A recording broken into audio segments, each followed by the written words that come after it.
Alright, guys, now I know I'm supposed to review Twilight, and, well, you are currently watching the review, but I just showered and my hair looks weird, so, instead, I'm gonna turn myself into a cartoon.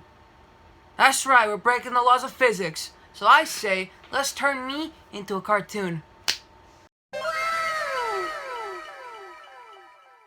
Now, yes, growing up as a child, I did watch the Twilight movies as I grew up, basically. And I was Team Edward the whole time. And also, I did own the Twilight graphic novel, but I have lost it. So, yeah. And apparently they didn't make any more of them, which would have been really cool to see more of because the art style was, it was pretty good. But anyways, we're going to discuss all the movies, and I'm combining Breaking Dawn 1 and 2 together because it's like Harry Potter and Deathly Hallows. They were split into two because the book was so big. So, let's first talk about Twilight. Wow. Twilight came out on November 21st, 2008, and it's PG-13, and yet for some reason I was allowed to watch it, so I'm even checking right now, is Twilight appropriate for a 10-year-old? It depends on the maturity of the child for Twilight and New Moon. Wow, okay, yeah, I have a really weird childhood, but anyway, it's about this girl, Bella, and, she moves from Arizona to Washington State to live with her dad, Charlie, because they're divorced, obviously, and then she meets Edward, who's very mysterious, and she befriends Jacob, and, spoiler alert if you didn't know this, but Edward's a vampire, and Jacob is a werewolf, but if you didn't know that by now, you're just weird. You're just weird. I didn't think that the first Twilight movie was that bad. I mean, a lot of memes came out of it. It only has like a 49% rating on Rotten Tomatoes, which isn't really that bad. And I should mention this, but all of the Twilight movies are on Netflix.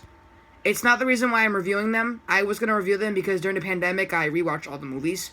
Also, the book came out in 2005, which is weird because I was just a baby, basically, when it came out. So, yeah, I guess it took me a while to make the movie. Alright, on to New Moon. Wow.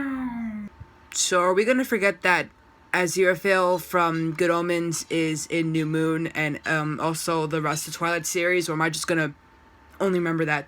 Anyways, New Moon is the sequel to Twilight. I don't remember watching it. I remember some scenes. All I know is that for some reason Edward and the Cullens had to leave, and Bella was all depressed. And I think they're trying to make Bella and Jacob a thing, because, Team Jacob. But obviously that didn't work, and Jacob lied to Edward, saying that, oh, Bella died because she killed herself because you were being a vampire a-hole. And then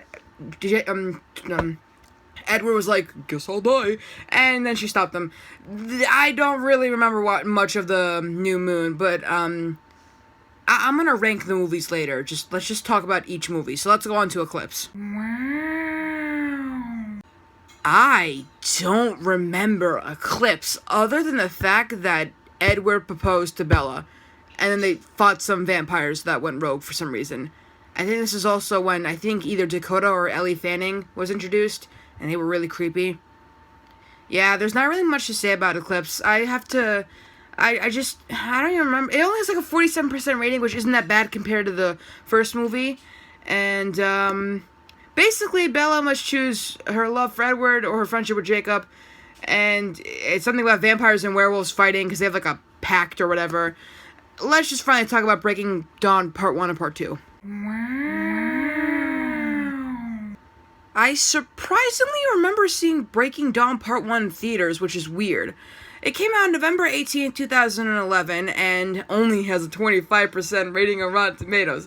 But anyway, it's about Edward and Bella getting married, and also she ends up getting pregnant on their honeymoon, and yeah, it's not good, apparently. Well, obviously it's not good, because having a half-human, half-vampire child is very bad, and then at the end, well, actually, I really shouldn't spoil the movie, but if you haven't really watched it or read the books by now, what's wrong with you? So, basically, they named the daughter Renesmee after, Esme and Rene. Listen, I really don't care at this point. I really don't care. Anyways, Bella dies. Edward turns into a vampire. That was the end of Breaking Dawn Part 1. Part 2, it starts with the fact they have to protect Renesmee, and she's growing up very, very quickly, and then they fight, but they don't actually fight, because it's just a vision that Alice had, because, Alice can see into the future, like, That's So Raven. And Jacob, yeah, I forgot to mention that Jacob imprinted on Renesmee, and that is the problem people have with just the series in general. Why did he imprint on a child? But my take is that, I mean, she's not really a child anymore now, is she? So, yeah, I say let's rank all of the movies now. Before we rank the movies, I have to mention that Stephanie Meyer, the author of the books, recently made a new book. It's Twilight, but in Edward Cullen's perspective, and it came out last year in 2020 on August 4th. I didn't know that, and it's weird. So let's just rank the movies. I'm going to give the first Twilight movie a 10 out of 10. Pretty good. I'm going to give New Moon a 6 out of 10, since I can't remember some of it. I'm giving Eclipse a 5 out of 10, because I can't remember it. Breaking Dawn gets a 10 out of 10, and Breaking Dawn Part 2 only gets a 9 out of 10 because I say so, okay? Yeah. Thank you for watching the video. I hope you like this new take of me doing videos. I really just was lazy to show my face on camera today.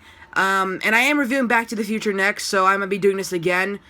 I'll see you all in the Keanu Archives, where I'm going to actually show my face and stuff.